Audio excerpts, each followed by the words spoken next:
আসসালামু আলাইকুম। আজকে আমি পনির মশলা রান্না করে আপনাদের দেখাবো। এখানে আমি 100 গ্রাম পনির নিয়েছি। পনিরটাকে আমি ঠিক এভাবে কেটে নিয়েছি। পনিরটাকে আমি হাফ চামচের মতো নুন, হাফ চামচে একটু কম হলুদ গুঁড়ো আর কাশ্মীরি লঙ্কার গুঁড়ো হাফ চামচের কম একটুখানি, এগুলো দিয়ে আমি ভালো করে পনিরটাকে মাখিয়ে রেখে দেবো। পনিরটা আমার মশলা মাখানো হয়ে গেছে, এটা আমি 10 মিনিটের মতো রেখে দেবো। এখানে আমি পনির রান্না করার জন্য কি কি মশলা নিয়েছি আপনাদের একটু দেখিয়ে দিই। হলুদ গুঁড়ো, লঙ্কার গুঁড়ো, ধনে গুঁড়ো, জিরে গুঁড়ো, হিং, পেঁয়াজ, আদা রসুন বাটা, ঘি, টক দই, একটা টমেটোকে আমি এরকম পিউরি করে নিয়েছি, চিনি আর কসুরি মেথি, গরম মশলা সানরাইজ, আর এখানে গোটা মশলা নিয়েছি 3টে এলাচ, 2টো লবঙ্গ, একটা দারচিনি, একটুখানি তেজপাতা, হাফ চামচ গোটা জিরে আর গোলমরিচ 6টা আর একটা কাঁচা লঙ্কা।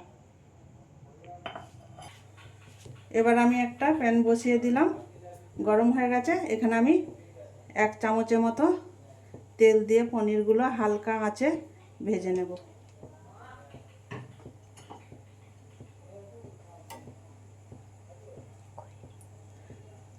তেল গরম হয়ে গেছে, এবার আমি পনিরগুলো হালকা আঁচে হালকা করে ভেজে নেব।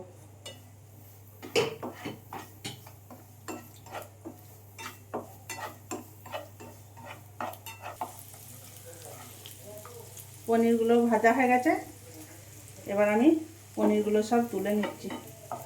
এই পনিরগুলো কিন্তু খুবই হালকা করে ভাজতে হবে, বেশি ভাজলে শক্ত হয়ে যাবে। এবার সব পনির আমি এক এক করে তুলে নিচ্ছি।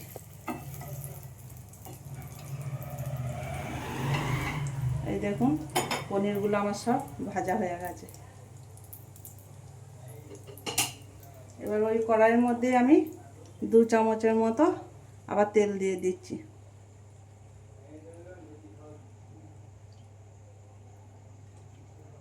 দু চামচ তেল দিয়ে দিলাম।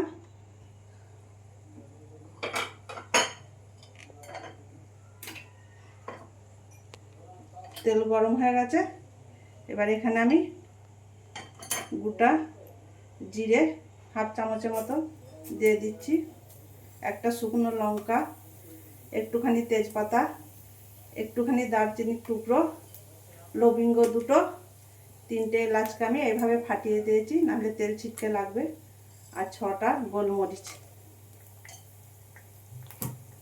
এগুলো দিয়ে আমি একবার ভালো করে নাড়াচাড়া করে নেব। আর এখানে আমি হাফ চামচ হিং দিচ্ছি। এগুলো আমি ভালো করে একটুখানি নাড়াচাড়া করে নেব। মশলাটা আমার গরম হয়ে গেছে, নাড়াচাড়া করা হয়ে গেছে। আমি পনিরের জন্য ঠিক এরকমভাবে পেঁয়াজগুলো কেটেছি। আমি এখানে একটা বড় পেঁয়াজ নিয়েছি। এবার পেঁয়াজটা আমি দিয়ে দিচ্ছি তেলের মধ্যে।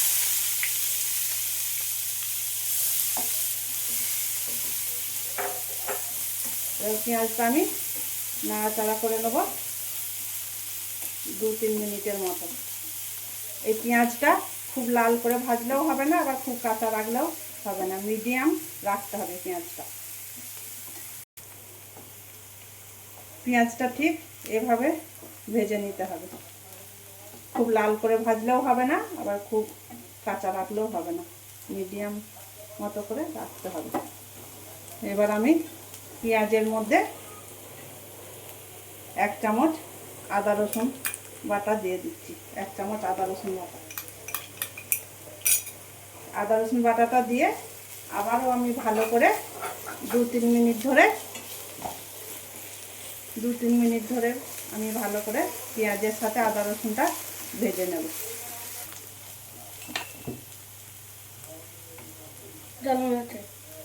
পেঁয়াজটা আমার আদা রসুনের সাথে এরকম ভাজা হয়ে গেছে, আদা রসুনের কাঁচা গন্ধ চলে গেছে। এবার আমি মশলাগুলো এক এক করে দিয়ে দেবো। হাফ চামচ হলুদ গুঁড়ো, হাফ চামচ লঙ্কার গুঁড়ো, হাফ চামচ ধনে গুঁড়ো, হাফ চামচ জিরে গুঁড়ো, স্বাদ অনুযায়ী হাফ চামচ নুন, আর এখানে হাফ চামচের মতো আমি চিনি দিয়ে দিলাম।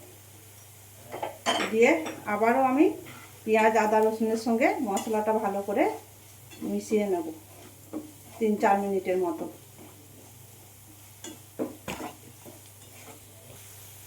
মশলাটা আমার পেঁয়াজের সঙ্গে 3-4 মিনিট ধরে ভালো করে কষানো হয়ে গেছে। এবার আমি একটা টমেটো বেটে রেখেছিলাম, সেটা আমি এবার মশলার মধ্যে দিয়ে দিচ্ছি। দিয়ে আবারও 3-4 মিনিট ধরে ভালো করে আমি মশলার সাথে টমেটোটা মিশিয়ে নেব, টমেটোর কাঁচা গন্ধটা যেন চলে যায়।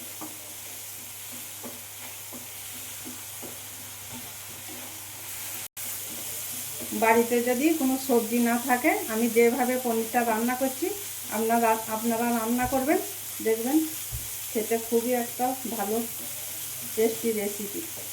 এবং সবজি খেয়ে খেয়ে যদি একঘেয়েমি লাগে, তখন এই পনিরটা রান্না করে আপনারা খেতে পারেন।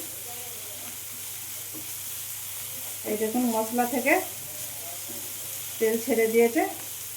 এবার এখানে আমি 2 চামচ টক দই ফেটিয়ে রেখেছি, সেটা আমি এখানে দিয়ে দিচ্ছি। এই টক দইটা দেওয়ার সময় কিন্তু চুলার আঁচটা একবারে লোতে করে রাখতে হবে, নাহলে দইটা ফেটে যাওয়ার ভয় থাকে। এবার আবারও আমি মশলার সাথে ভালো করে দইটা মিশিয়ে নেব 4-5 মিনিটের মতো।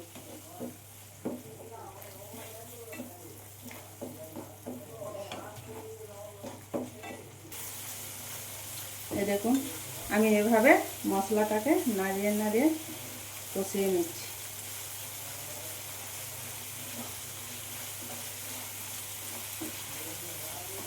এটা খুবই টেস্টিকর রেসিপি, সব বাঙালিরই খুবই ভালো লাগে এই পনিরের রান্না।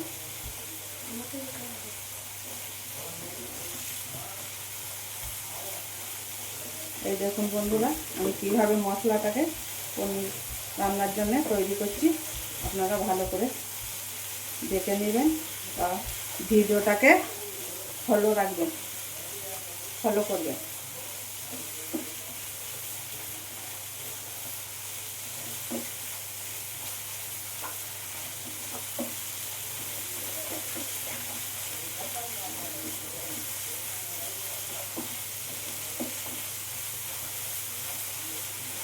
দই মশলা ভালো করে আমার মিশানো হয়ে গেছে।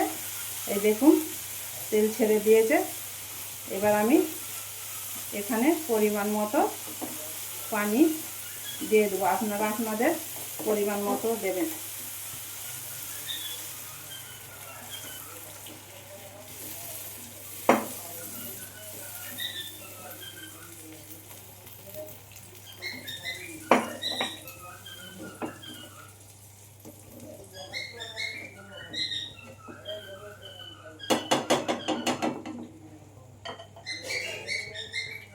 এবার আমি ঢাকা দিয়ে 2-3 মিনিটের মতো গ্রেভিটাকে ফুটিয়ে নেব।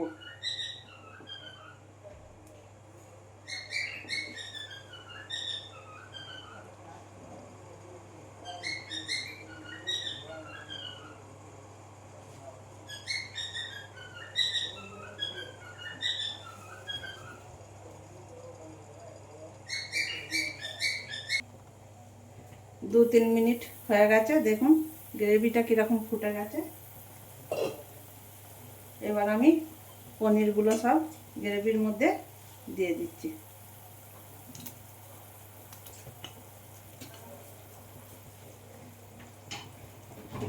এবার পনিরটা দিয়ে আবারও আমি ভালো করে গ্রেভিটার সাথে মিশিয়ে নেব।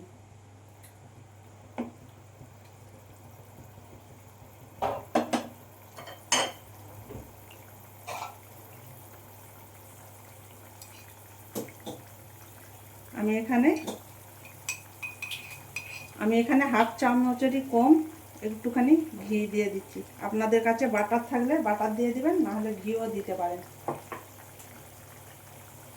আবারও ভালো করে আমি নাড়িয়ে নিচ্ছি পনির রান্নাটাকে।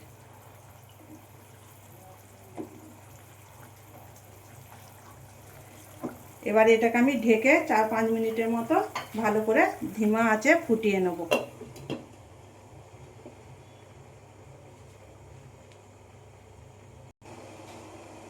ঢাকনাটা খুলে দিলাম। এবার আমি এখানে একটুখানি সানরাইজ গরম মশলা ছড়িয়ে দিলাম। আবারও 2 মিনিটের মতো ভালো করে নাড়াচাড়া করে নেব।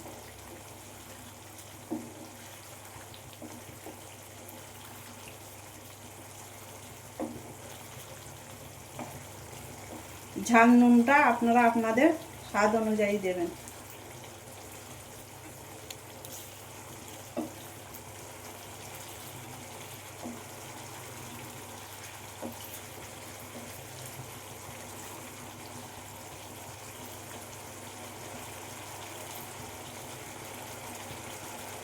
এবার ওপর থেকে আমি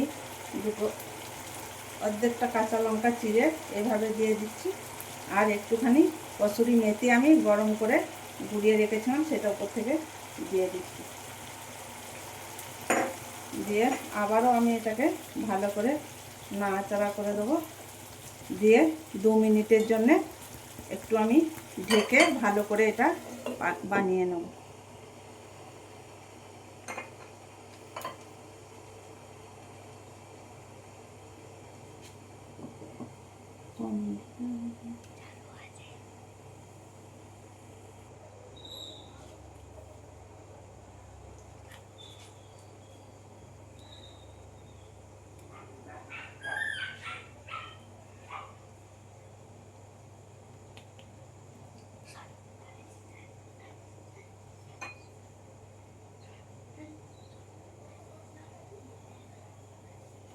এবার আমি ঢাকনাটা খুলে দেখব।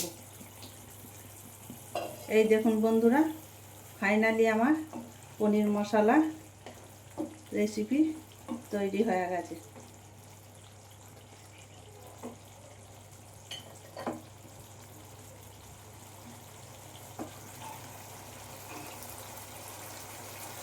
এবার আমি গ্যাসটা বন্ধ করে দিলাম।